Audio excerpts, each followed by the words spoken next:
Some of you may not know that for about 2 years I've been involved. Oh, praise Sonia.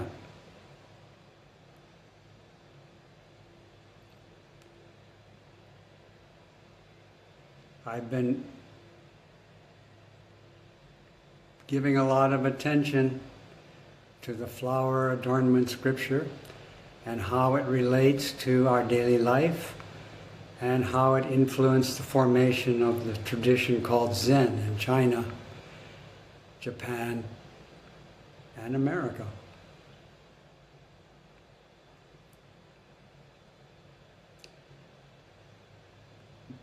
In the first chapter, in the first book of the scripture,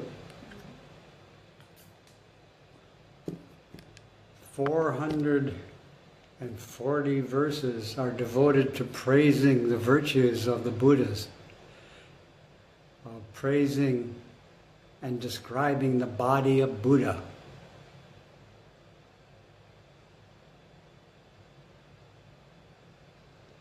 Many different kinds of beings and spirits and deities. By the power of Buddha's awakening, are able to describe and praise the Buddha's virtues and merits. Welcome, Marana.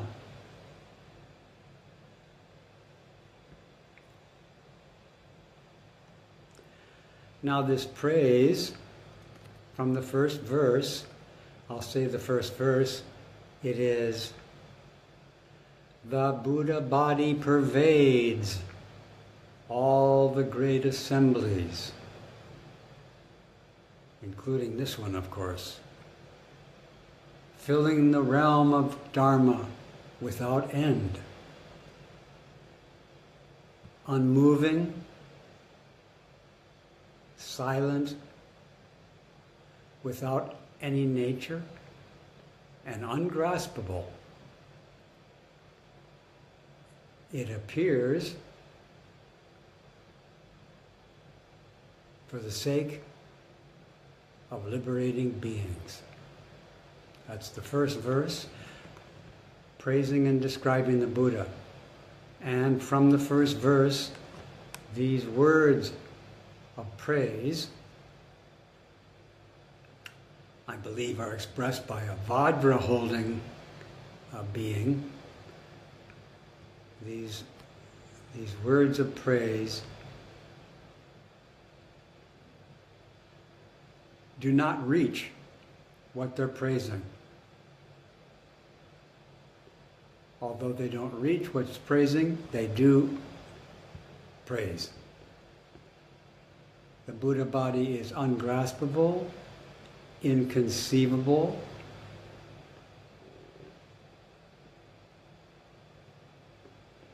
and yet this scripture is full of praising the inconceivable, ungraspable, unsurpassable Buddha body, the body of awakening. Welcome, Betsy.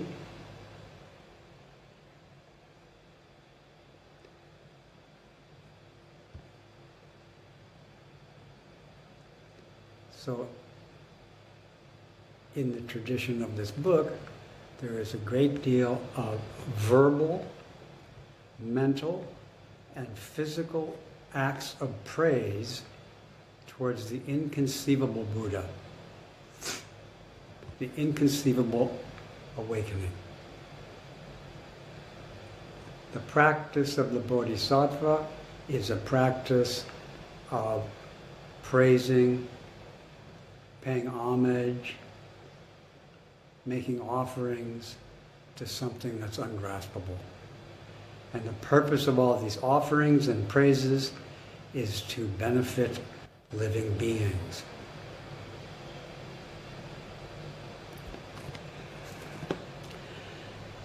So we've been working for 2 years, and we've kind of reached Book 13 and 14. So today, maybe I could bring up Book 13 and 14. Book 13, I think, is called Ascent to Mount Sumeru. Mount Sumeru is the central mountain of Indian Buddhist cosmology, and various deities live there. And one of the heavens on the top of this great mountain is called the 33-fold heaven. And the leading deity of that mountain, of that heaven on top of the mountain, is called Indra.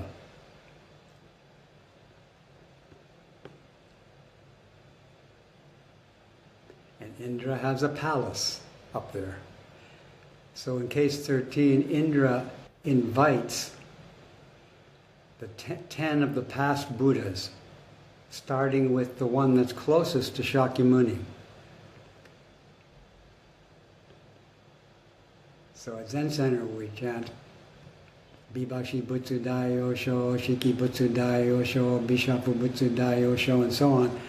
We chant the names of 6 ancient Buddhas before Buddha. And then we go Shakyamuni Buddha, and then the Indian ancestors, the Indian successors to Shakyamuni Buddha. So in chapter 13, they do those 6 ancient Buddhas plus 4 more. And so they start with the most recent ancient Buddha, the recent Buddha before Buddha, which is Kashyapa Buddha. And it says, Kashyapa Buddha, the Buddha before Shakyamuni, had great compassion, supreme among the auspicious. Now she has come to this place. She's ascended Mount Sumeru and entered my palace. Therefore, this place is most auspicious. Welcome, Charles. Praise to Charles. Charles smiled when he was praised. That's good. You all deserve praise. You are great bodhisattvas. You will become Buddhas. Praise to you. So now, Shakyamuni Buddha, Vairochana Shakyamuni Buddha has ascended Mount Sumeru and entered the palace of Indra, which is called something like a wondrous hall. The Hall of Wonders.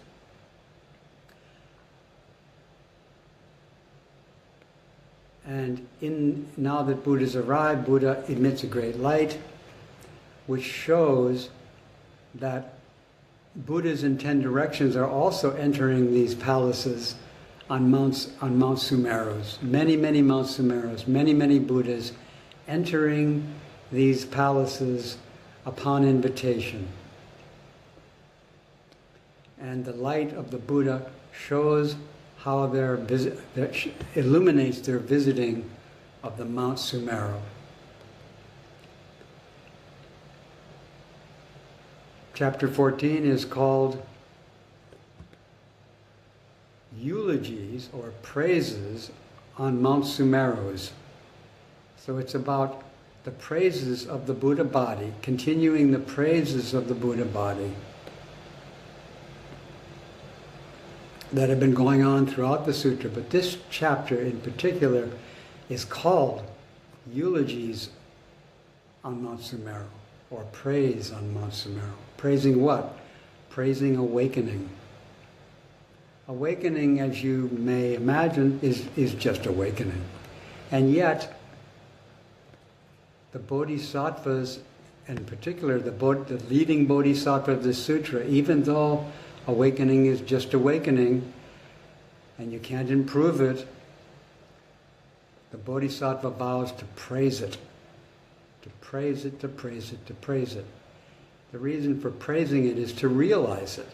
Without praising it, it is not fully realized. It is already the truth, the reality.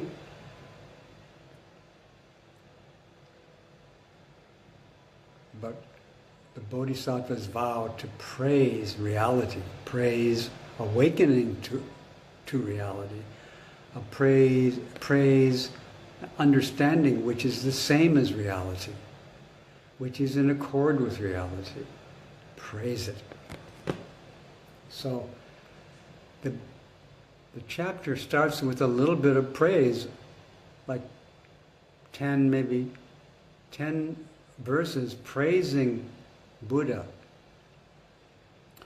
But then it offers something kind of new, which is it talks about ways of thinking and seeing that kind of inhibit or close the eye that sees the Buddhas. So again, it starts out by praising, just like we did today in this assembly, praising, but then the book, mentions ways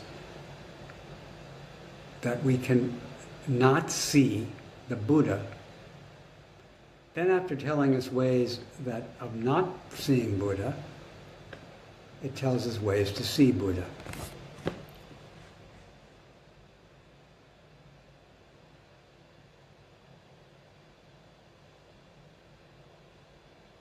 And the way that they talk about not seeing Buddha is kind of surprising. Because it might sound like seeing Buddha. So I think the first verse talking about not seeing Buddha is, even if one always looked at Buddha for 100,000 eons, not according with absolute truth, but looking at the Savior of the world, such a person is grasping appearances and is increasing the web of ignorance. Bound in the prison of birth and death, blind and unable to see Buddha. So I wanted to share that kind of surprising statement. Even if one always looks at Buddha for 10,000 eons. Well, that doesn't sound like a big problem. Looking at Buddhas for even a minute might be an act of praise. Sounds fine. Where does the problem start? It starts with not according with absolute truth.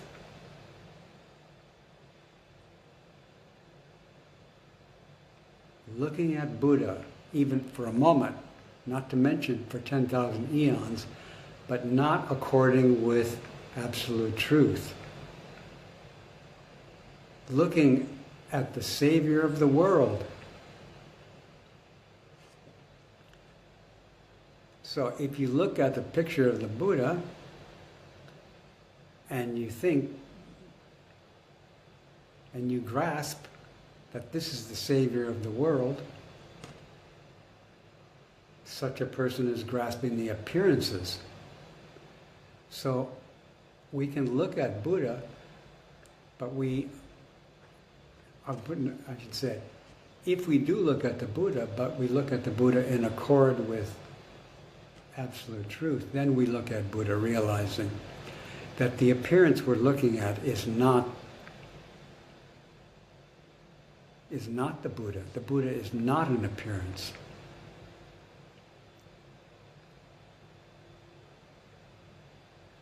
Right now we're looking at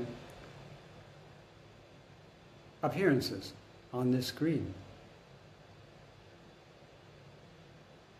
Ultimate truth is that what we're looking at is free of the appearances of what we're looking at.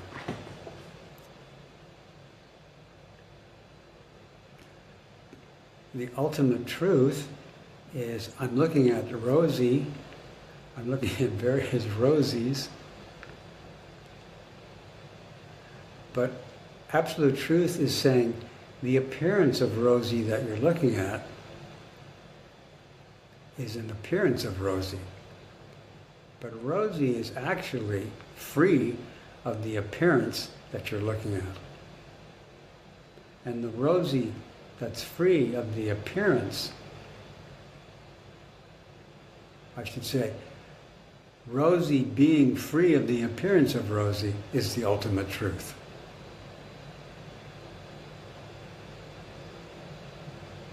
But if I look at John or Janet or Sylvia, if I look at their appearance and think that their appearance is them, then I don't see Buddha.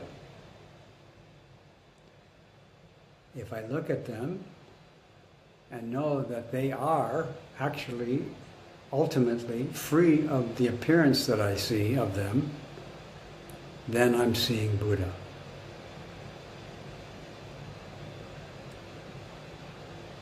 To know that all things have no existence whatsoever in their own being,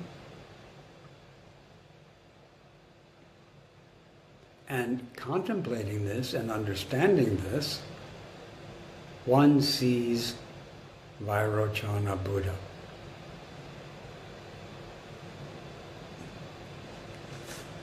Again, in this chapter, it says,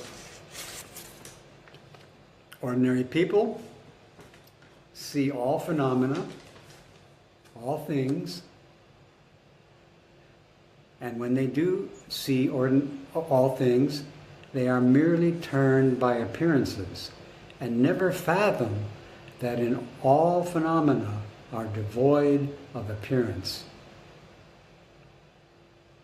So they do not see the Buddha.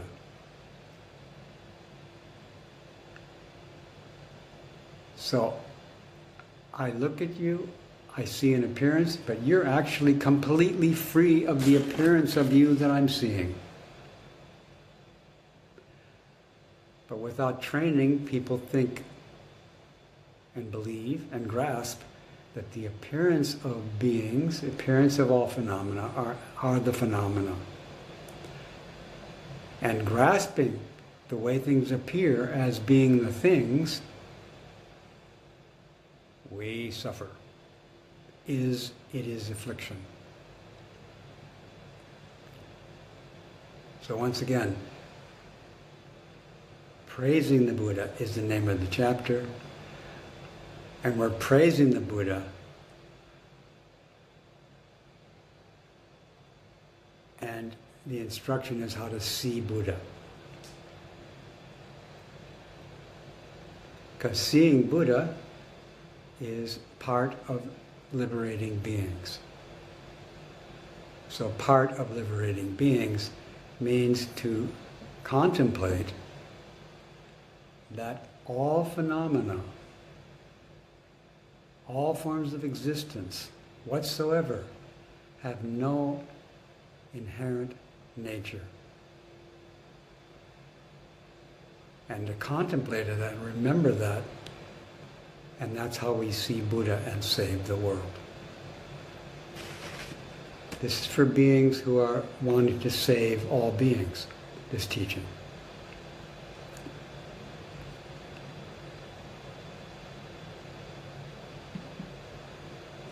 And again, I just said, ordinary beings are merely turned by appearances.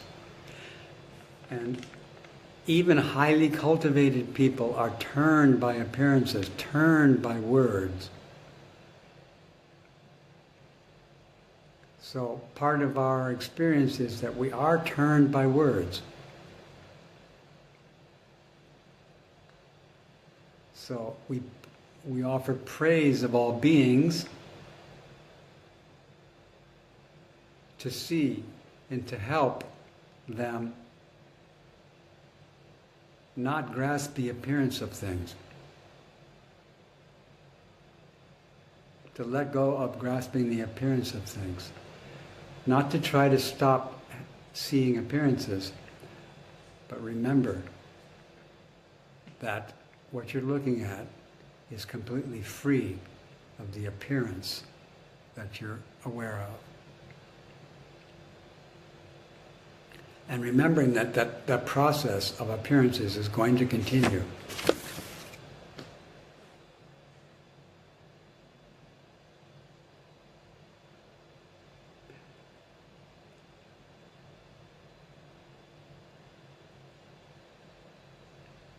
To see the form of Buddha as empty.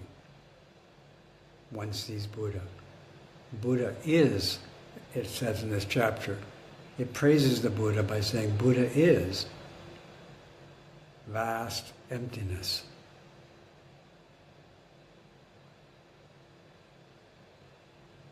Filled with compassion.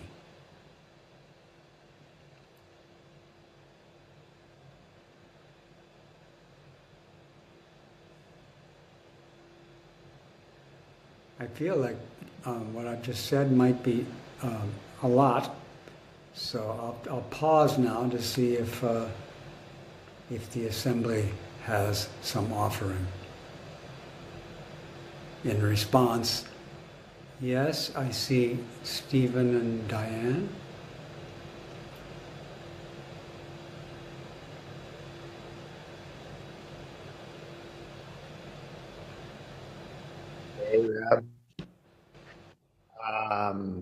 So I think in my mind, the last statement, I guess the Flower Garland Sutra made was exactly right. The vast emptiness filled with compassion. The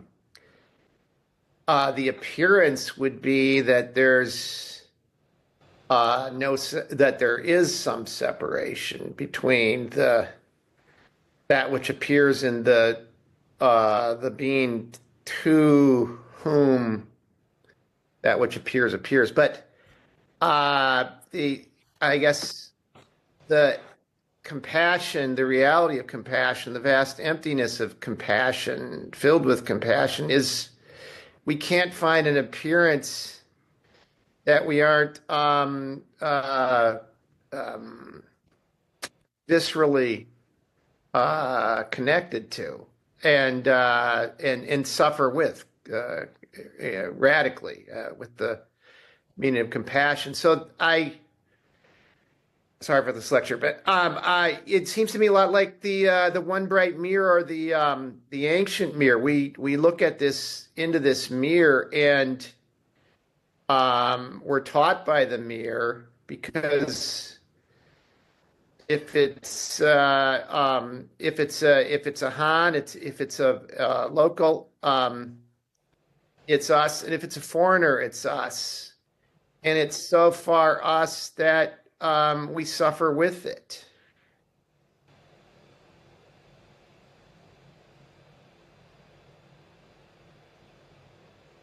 We suffer with it.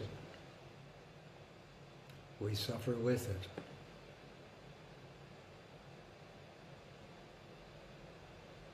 And if we grasp the appearance of it, we fail to accord with how we're suffering with it. The appearance is our window into it. So we don't want to detach ourselves from the appearance which we do and don't grasp. I mean, the appearance is part of our compassion. Yeah, I would say appearance. Let's see that the suffering that we're suffering with is not an appearance of suffering. The suffering has an appearance, but the suffering is completely free of the appearance of suffering. Well, it's free of the appearance in the sense that it's free of the appearance that we aren't radically, viscerally connected with the appearance. That's one of them. That's one of the appearances that it's free of. Mm-hmm. Yes. The appearance of separation is one of the appearances which, if we grasp, is suffering.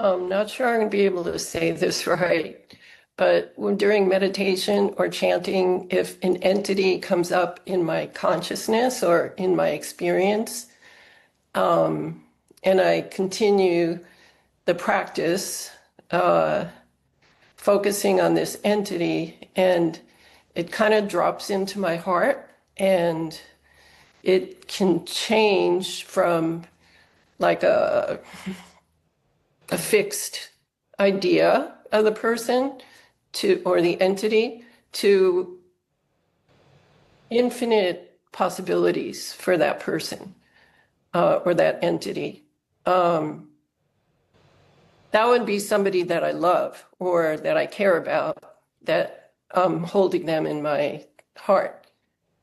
So that's one case. But another case is someone who is causing a lot of trouble, and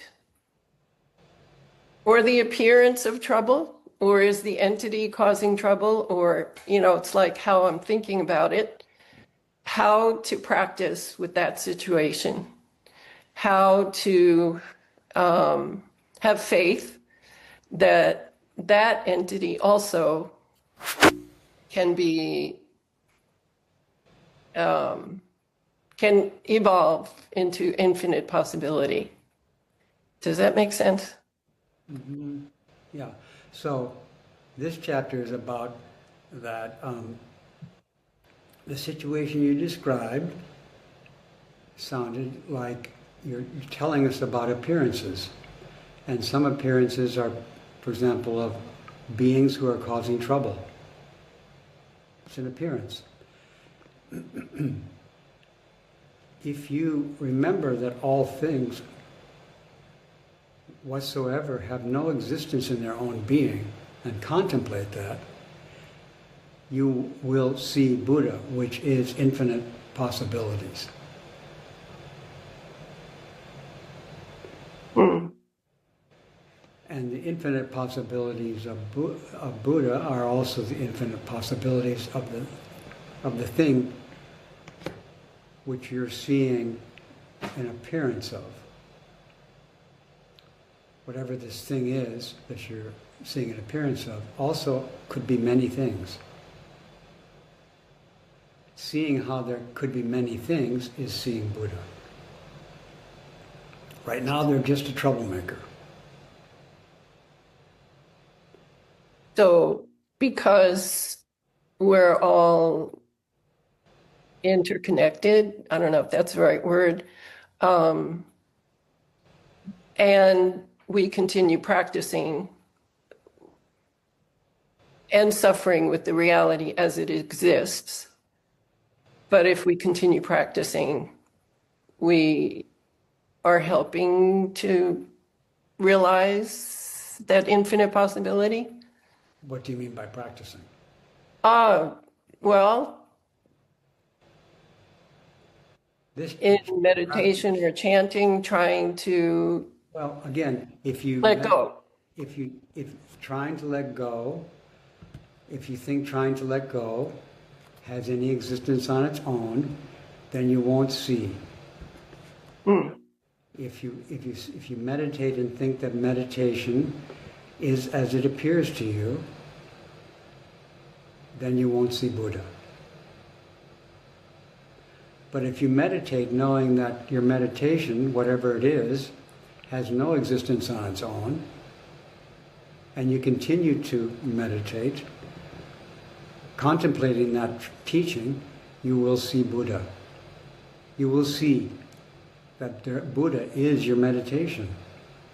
But if you don't, if you excuse the expression, salt your meditation with this teaching, it won't reach its maturity. You won't see Buddha.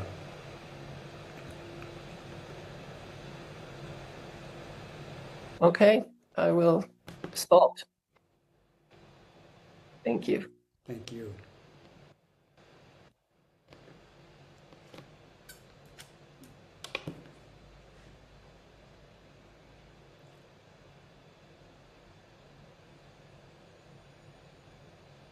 Good morning, Reb.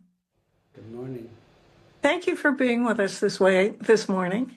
You're welcome. It's good to see your appearance. So my question is kind of similar to the previous question, but for instance, and it has a couple of parts, what's the relationship between an image of Buddha and the reality of Buddha? The relationship is, let's see.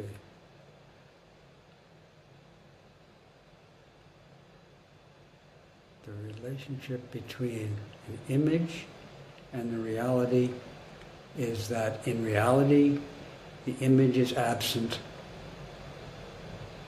in the phenomena. So the relationship between the image of Buddha and Buddha is that the image of Buddha is completely absent, never reaches the Buddha. So it's a relationship of, it's the absence of the former in the latter is the relationship, ultimately. And grasping the former, grasping the image as the Buddha, is affliction. Unless you just do it very lightly for fun. Or for inspiration, perhaps. Yeah, or for inspiration. Mm-hmm. Yeah. So, go ahead. No, you go ahead. Well, so now we have, an appearance of you and we have an appearance of me, and those appearances are different. But I think you're saying they're a reflection of the same reality. So now why are the appearances different? Chapter 10 of the book of the Flower Adornment scripture says, mind is one, so why do we have these different appearances like Karen and Reb? Why do we have them? And then that chapter gets into that question of the mind is one, how come we have differences? And then it says like, the earth is one, just one earth, but we have mountains and rivers and forests and oceans and prairies and cities. And so anyway, that's the way things work, is that a mind that's one can appear in many different ways. And to realize the oneness of mind, we need to not apprehend the different things as being themselves or anything else.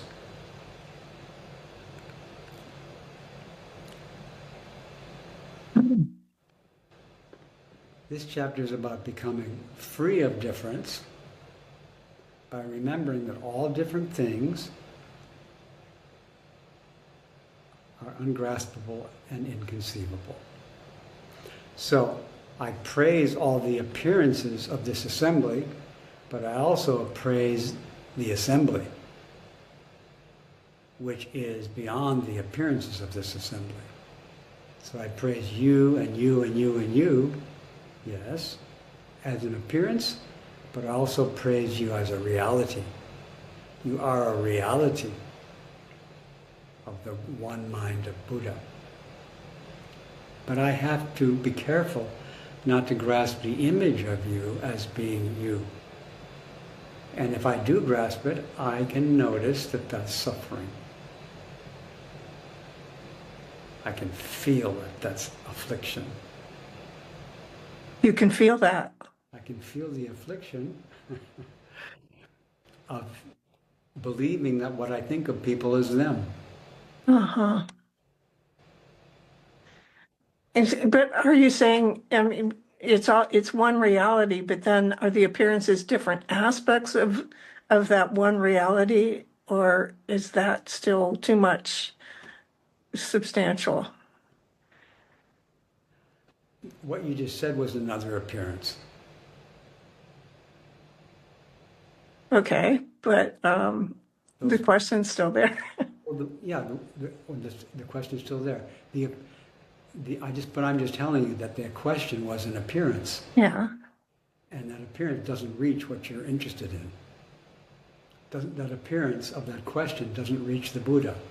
You can ask the question, but after you ask it, you realize, I haven't really asked anything at all. That was just an appearance. Well, I think what I'm asking is, are the differences in the appearance different aspects of the same reality, or is that not a helpful way to think about it?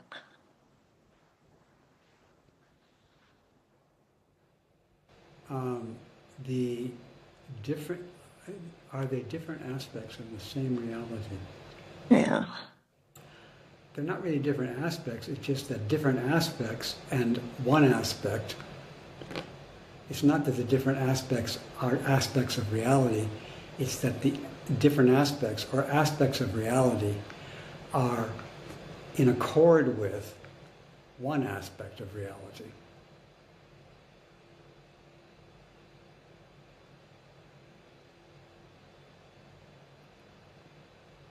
I think I need to chew on that for a while. Okay? Yeah. Thank you. You're welcome.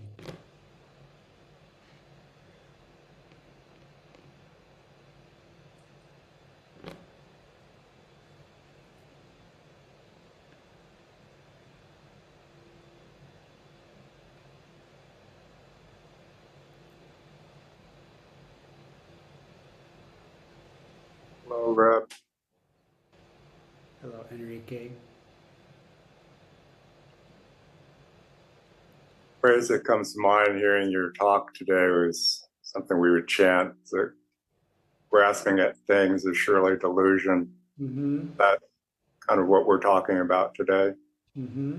Yep. And grasping at things, which is surely delusion, obscures the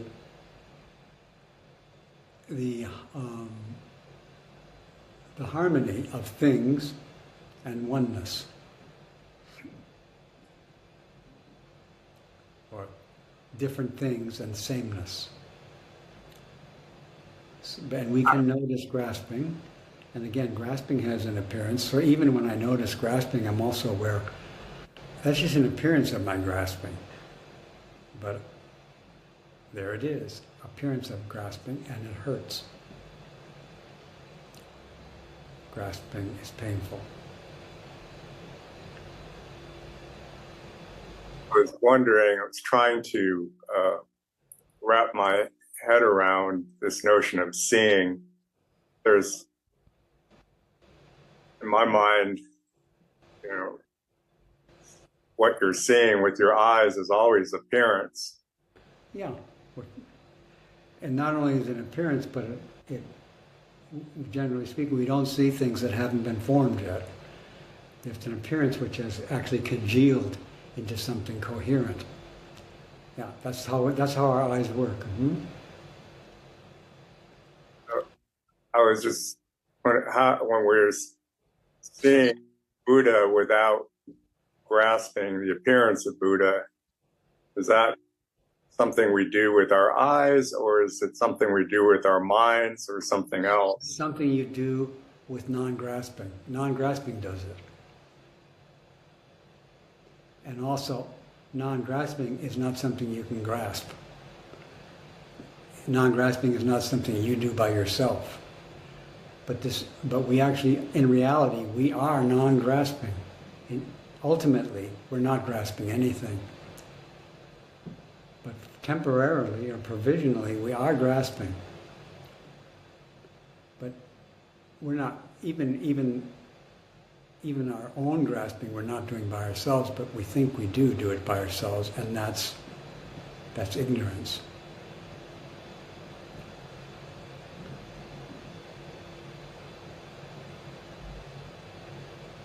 I just kind of conceiving this as using a mind's eye rather than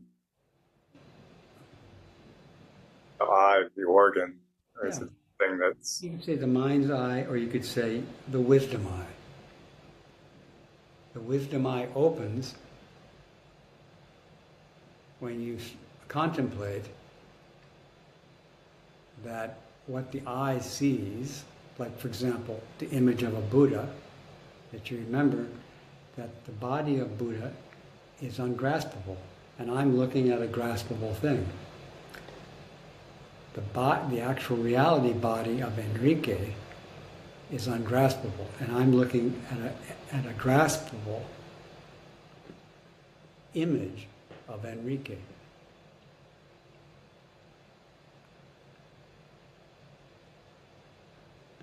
Thank you, Reb. It's always great to see you.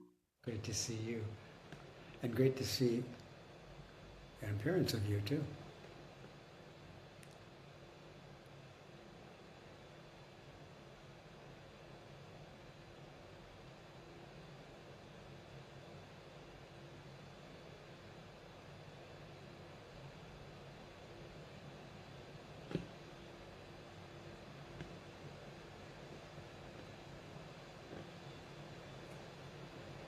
I don't know if I'm grasping or not, but I saw first images of the telescope in Chile, and I was moved by it so deeply that I wish I could share the images with you right now, with everyone, because it's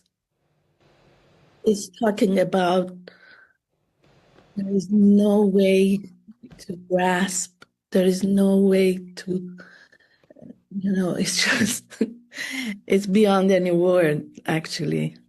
Mm-hmm.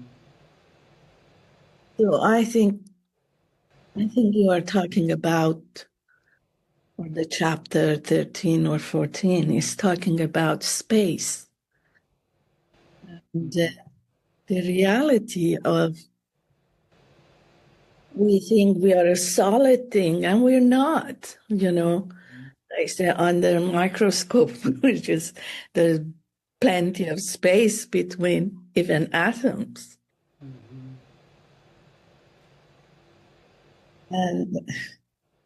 And the funny thing I've heard is the scientist, after understood something about space, he says, I have to put my slipper on and then walk. Because it's not gonna.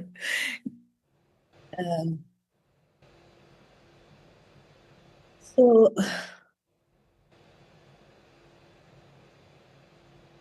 yeah, I'm very much moved by this, and but I don't know if I'm grasping or not, because I don't know.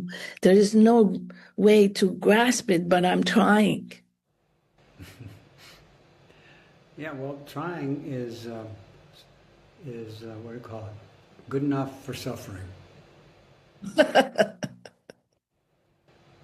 Yes. I appreciate the way you teach, because every time I say, next time I'm not going to open my mouth. And here I am again. There is an urge that I want to open my mouth. And could you help me understand this? Yeah, wonderful. Praise to the urge to open your mouth. Praise to the urge to not open your mouth.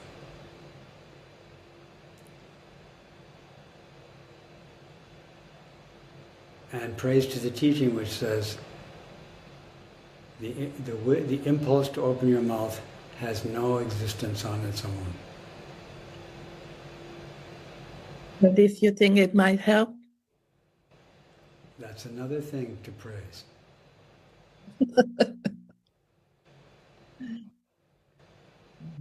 Another thing to honor. And the greatest honor will be to bring the Dharma to it.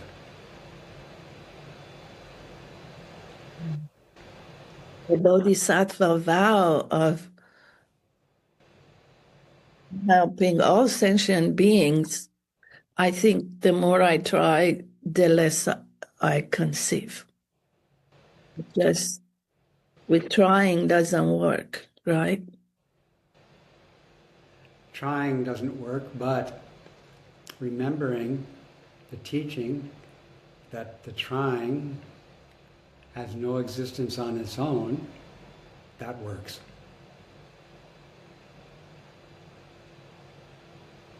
Not trying also doesn't work, but if you're not trying and you remember this teaching, you will see Buddha. But you could say, well, remembering the teaching is trying, and I'd say, okay, fine. You can say it's trying. But anyway, remembering and contemplating this teaching about trying and not trying, you will soon see Buddha. Buddha will manifest right before you.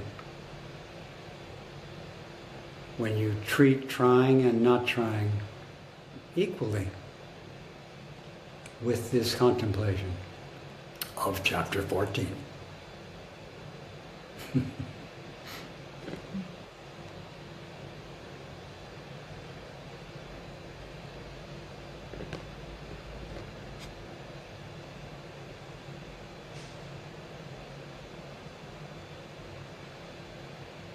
Welcome, Josh.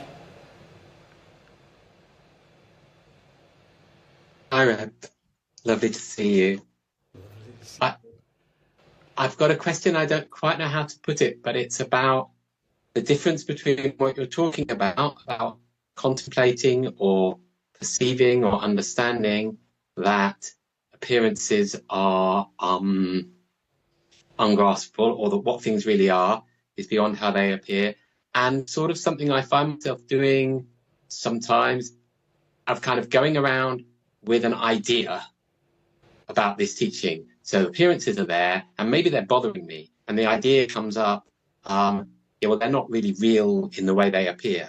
And I'm trying to like use this idea in some way to address the experience I'm having with appearances. And it feels like it falls short of what you're actually talking about. And I just and see what you had to say.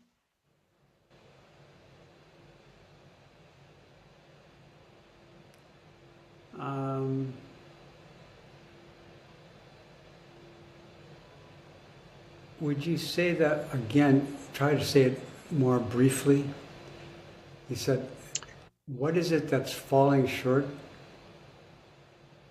Kind of harboring, maybe even grasping at an idea that the appearances I'm perceiving are free of intrinsic reality. So you're kind of breaking up as part of my problem. So okay. Say you have an idea, perhaps, that what you're looking at is actually beyond what you're seeing. What you're looking at is free of how it appears to you. For example, you have this idea that I am free and beyond your idea of me. Yeah. Yeah. So I agree with that. So what's your question? It feels like an idea rather than an understanding. It's just I've heard the teaching and I've kind of almost grasped at the idea of the teaching. Yeah, well, it is an idea. The idea is, here's the idea. This person you're looking at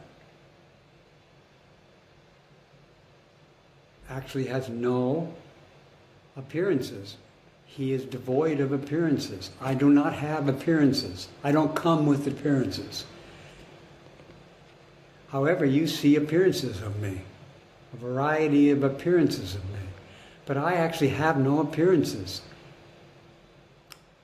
the mind of sentient beings projects appearances onto me. So it would be great if the beings who are projecting, who are projecting, but also the beings in whom projections of me are arising, if they just realize that I am actually completely beyond their projections that they're experiencing of me.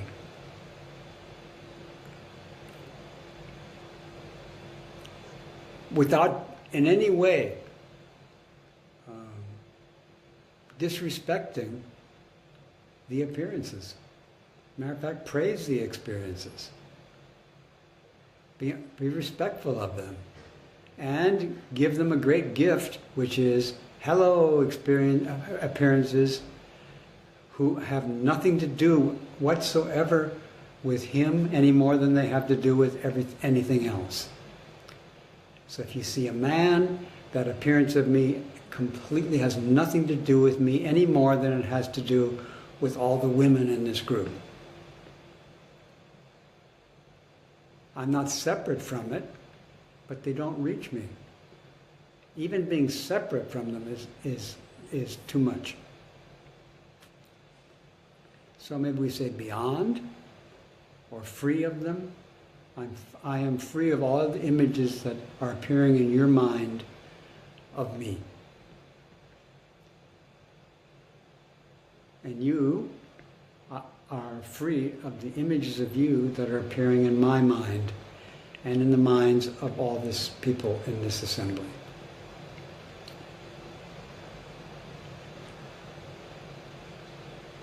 Thank you. Yeah, you're welcome.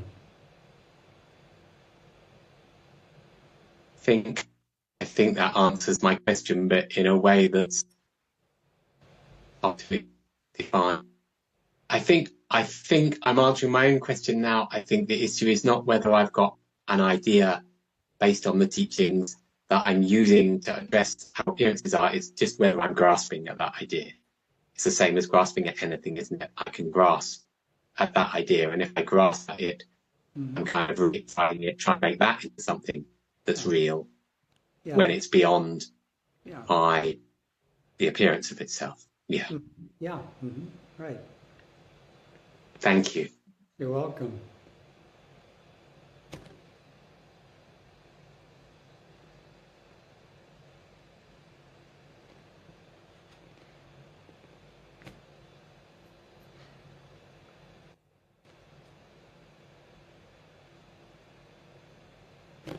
Hello, Reb. Hello, Assembly. Thank you so much. First of all, I want to thank you for showing up in your appearance and remembering that you have those Zoomers who don't get to see you regularly. So I'm one of them. So it is a really treat. And also, I really appreciate the topic, especially that for your birthday, I sent you a poem, remember? In 1,000 forms. Have you known that poem? Did you know that poem before? Did you? I mean, it's so relevant, right, to what you're talking about right now. Yep. Except when I read that, I thought, well, he's praising all the things that are easy to praise. Right? He doesn't talk about argumentative husband or or robber on the street or anything. Praise to arguments with husband. Right. So when you started the praising there was this a morning, box, it said on the bottom of the box, argument with husband, I would praise argument with husband. right. I would say argument with husband, I deeply respect you. I will not disparage you. You will become Buddha. In fact, when you started praising this morning, all of us, I was surprised with that. That was new for me, at least. That was first time for me seeing you praising. And I thought, well, actually, this is a good practice because it exposes our attitudes to the forms. right? Yep. Which is really good. So the more I praise, the more I start seeing how I feel. And another thing I wanted to say was this morning, I mean, I think it seems like the inconceivable Buddha body has a sense of humor, maybe. Do you think? It has everything, including a sense of humor. Like this morning, I think my husband told me about this idea of chicken test. Have you heard of that? So he told me that he heard something that in some body of, whether it's military or police in the States, in your country, they use this chicken test for their own people, for the soldiers or policemen. And the guy takes this rubber chicken, the toy, that like a toy for dogs, that when they squeeze, it squeaks, and he goes and starts doing these things with this chicken to his soldiers, let's say.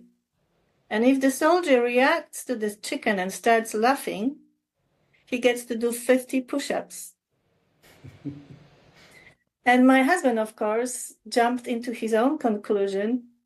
Well, that's because they are trying to create these unfeeling robots out of these policemen. I said, no, they are trying to create enlightened people who don't get stuck in appearances. Of course, we fell into an argument because my husband could not see that, and I didn't know when to stop. So then he started talking rubbish, and it was like fantastic because he told me about the chicken test, and then he started projecting some of his childhood stuff that I know he's working on. So I was not really surprised, but I was. And there it was, the introduction, the chicken test is just about to happen. And I did it. I jumped into the picture. I got angry or flustered with my husband. So it's just like the reality is having fun with us, training us in some way or another how to stop being grasping, right, in any way, pushing away or clinging to it, whatever. And I guess it's just we are in endless training. Endless training. Yeah. Endless training. May it be so. So I think that's all I wanted to say.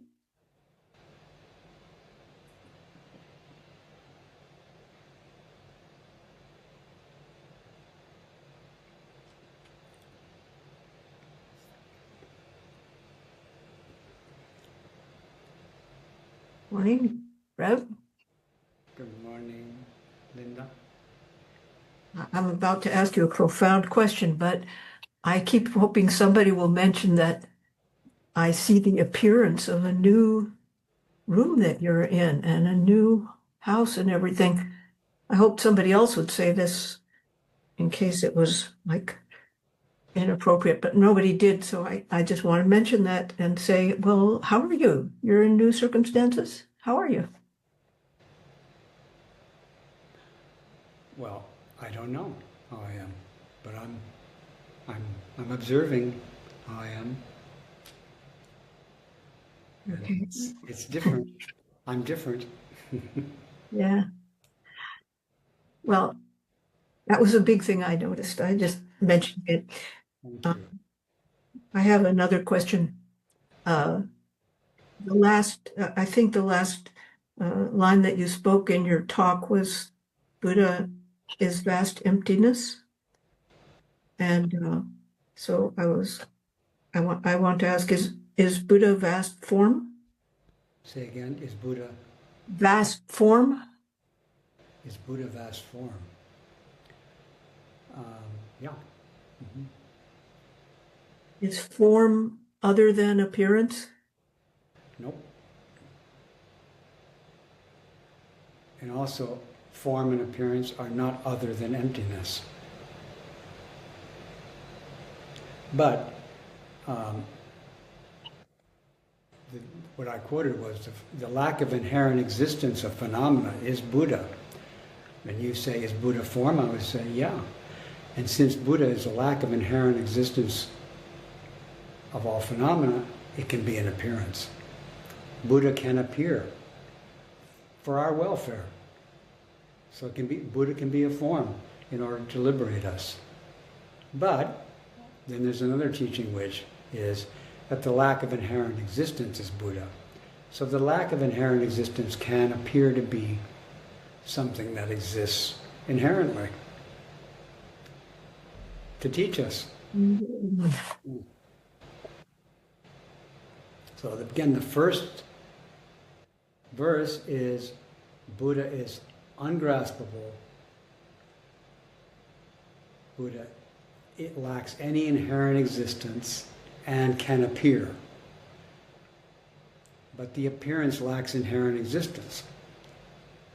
But it does appear because people need to see forms so that they can pay their respects, so they can say thank you for the teaching, so they can listen to the voice.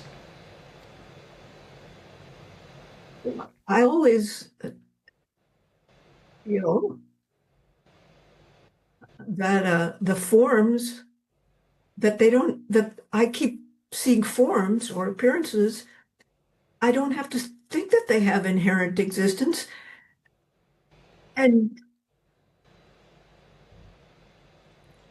But emptiness, form, and it makes sense to say form and emptiness, not to just say emptiness.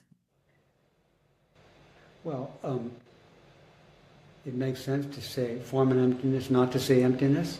Not to say only emptiness.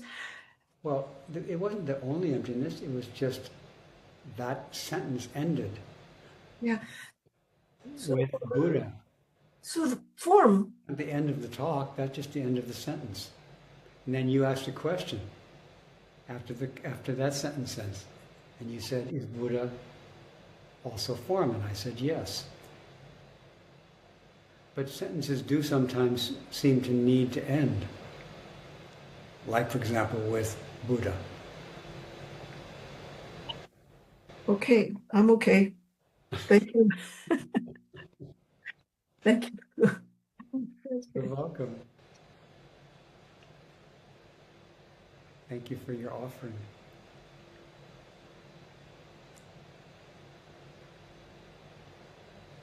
Hello, Reb. Hello, Gail.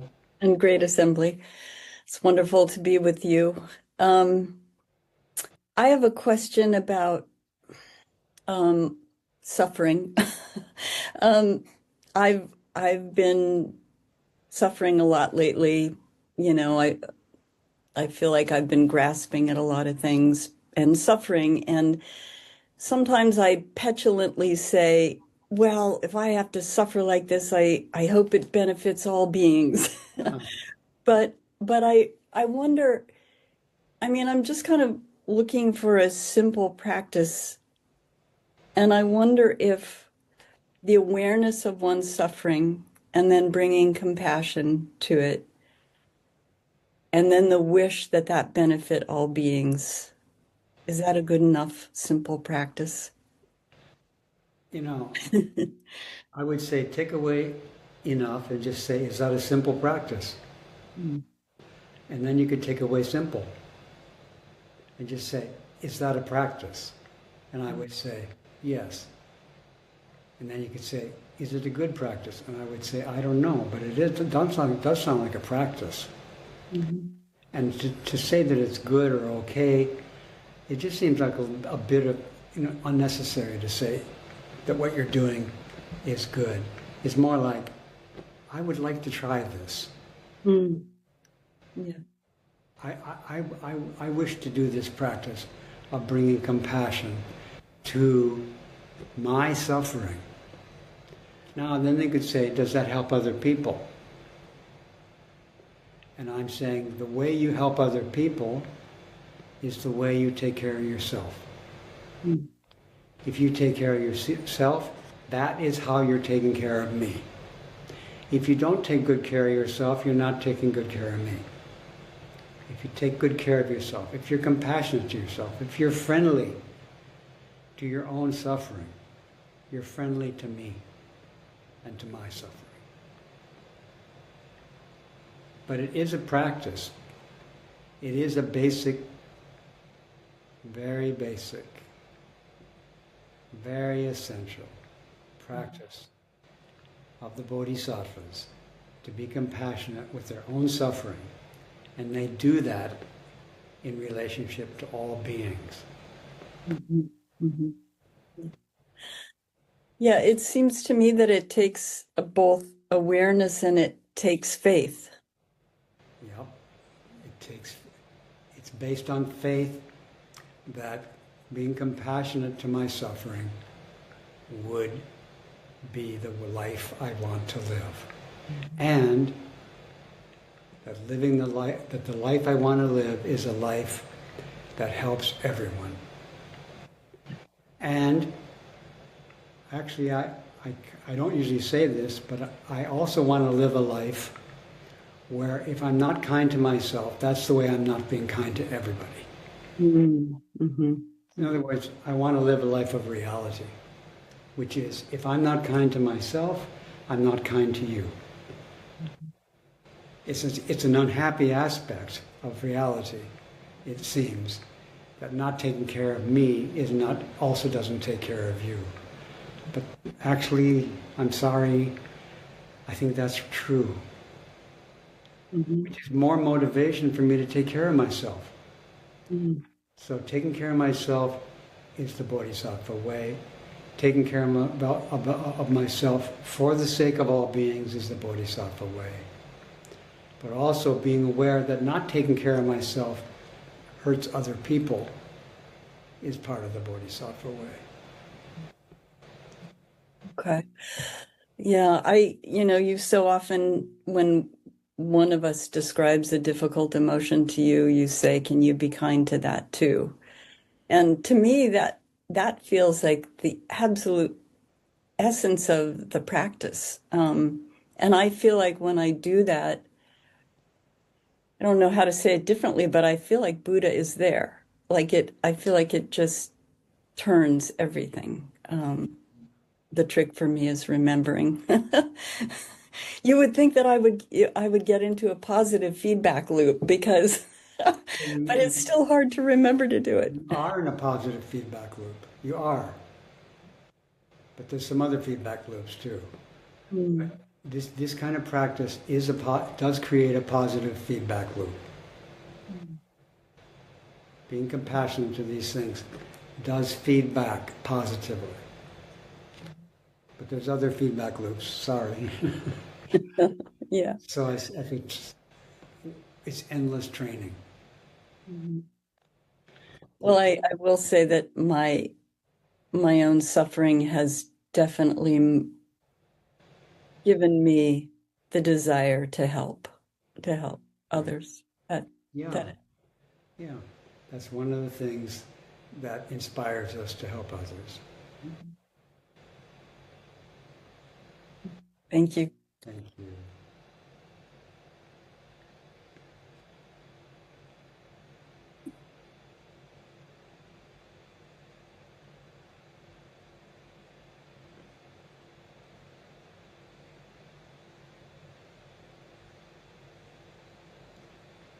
It appears that there's no more hands raised, so maybe... Oh, there's a hand. Yes, Mike. Mike. Thanks, Reb. Can you hear me? I can.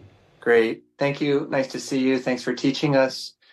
My question is, you gave a talk once, I think it was before 2009, when your talks were on a web page as MP3 files. And this talk was called, or was about, a boatman.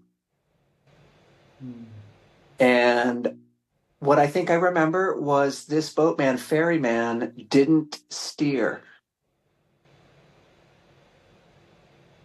I've been trying to remember this. And some folks I've been talking with have been interested in this idea too, of a boatman who's not trying to steer in this river of life. Can you refresh my memory? Was that Deshan? Is that in one of the classic koan books? Is it a story from one of those? Is there anything you can say today about what that was? Thank you. I'm thinking now which story you might be referring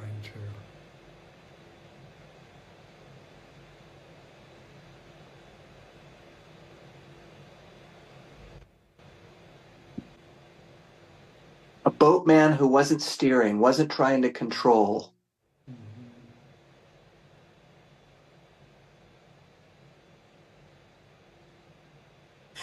Anyway, it sounds really good.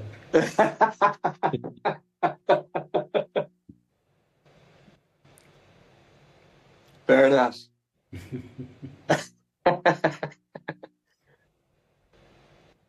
Excuse me, I have a poem by Kabir that does what Mike is asking about. If you want to get in touch with me, I'll give you that poem. Thank you. Or could you post it? Could you post it to the Zoom meeting in a little note, the name of it maybe? I think the title of it is the Empty Boat, and it's so relevant to the topic because nobody got angry after the boat was hit until because they thought that there was somebody, but if they realized there was nobody in the boat, nobody to fault, then suddenly all anger is gone. So it's a fantastic poem. Thank you.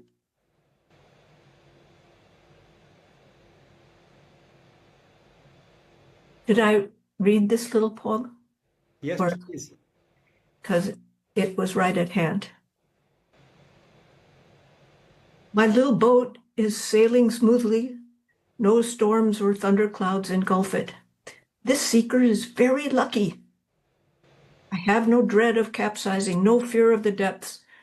Turning upside down won't even muss my hair. If a mountain should fall on my boat, I wouldn't feel the load. I surrender to the blessed teacher who showed me the way. Kabir said, someone who rose without a head can speak this truth. A rare boatman knows the worth of this untellable story. I don't know if that's what you wanted, but that's what I gave. Thanks, Linda. What is that? Can you show us the book and tell us who the writer is? It's my book. Oh, it's a book of, just somebody get my email and write to me. linda.hess@stanford.edu. Sorry, Reb, I just barged in. Okay, you didn't barge. You were invited. You let us know you had something to offer. Thank you.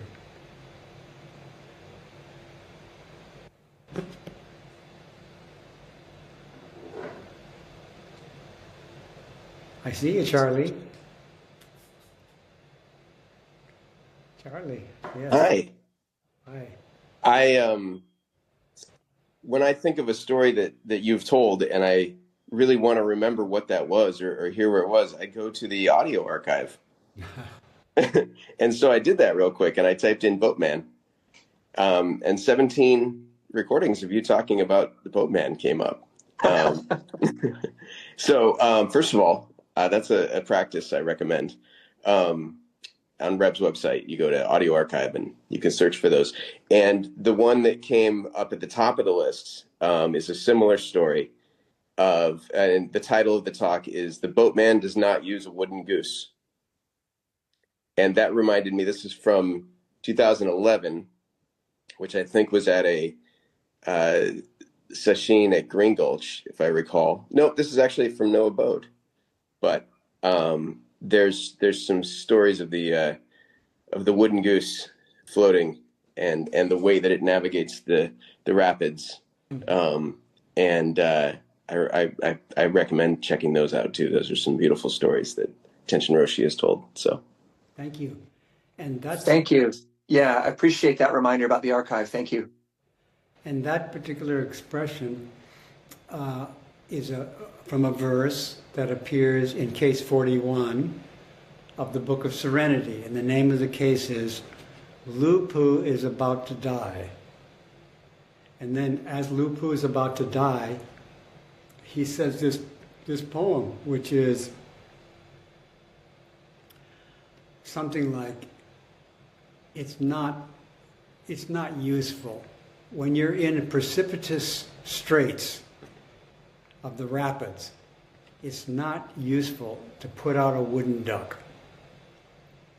So what some people do, and I did the rapids in the Grand Canyon, before we went through the most difficult rapids, we went along the side of the river and looked at the rapids just to get a feeling for them.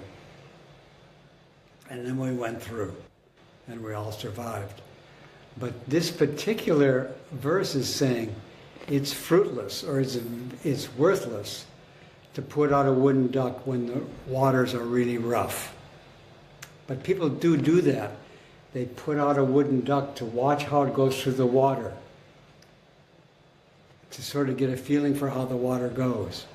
This is more of a radical teaching, is saying, don't look ahead at the water to see how to go through. Stay in the present turbulence without looking ahead to see where you're going. And then after he gave that poem, Lupu died. It's a really difficult koan. I recommend it.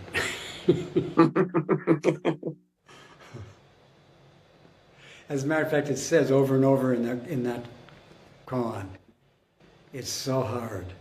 It's so hard. Or I think he says, it's really tough. It's really tough. So how to stay right at the center when it's really tough without looking ahead of what's the next thing.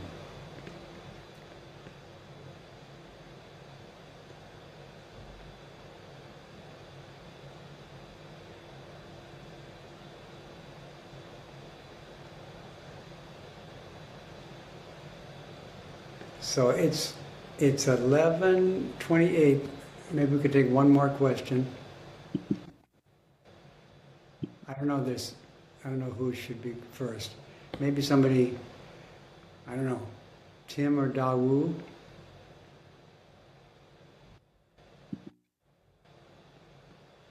Thank you. Yeah, I just was very inspired by what you just shared in terms of not looking ahead. We have a C-section scheduled for August 6th, first thing in the morning, and then we'll be right next to another operating room. So the plan is to take our baby and immediately put him into heart surgery so that they can fix the problem with his heart. And yeah, it's been an interesting koan to practice with and to know right now, all the doctors say he's doing very well. He's very, very happy in utero and very thriving and growing. And we're practicing the best we can, and sort of that image also of that you've shared before of pressing on the fold. I had that image come to me of like when you're doing the origami. Right now we're pressing on the fold and we know that there's another big fold coming. And yet there's ways that in the relative that we are doing our best to prepare. And there's also some way where it's impossible to prepare. And I just, there's this sort of trust in the practice. Yeah, I just thought there's a little bit of there's a nuance between preparing and getting settled. Seems like you're getting settled. You're grounding yourself to get ready for the next fold. Yes. It's not really, and so it's not so hard right now. The next few turns will require tremendous concentration. So get ready And get ready means get ready to who knows what. Yeah. That, we don't know what it's going to be. We don't know which way it's going to turn. We just want to stay in the boat. So now the water's not so rough. We're just settling into the boat. We're getting ready for an unpredictable events. Yes. So it's okay that it's not so difficult now.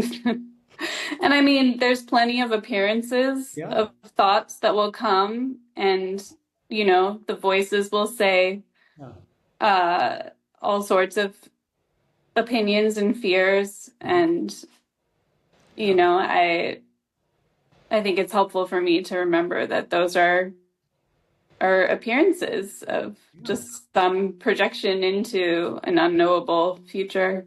Yeah, and you're doing that. You remember that. You're getting settled in that teaching, and now some of the appearances might be more challenging, and you might forget how to be with them, how to teach them. But you're getting ready. As Hamlet said, readiness is all.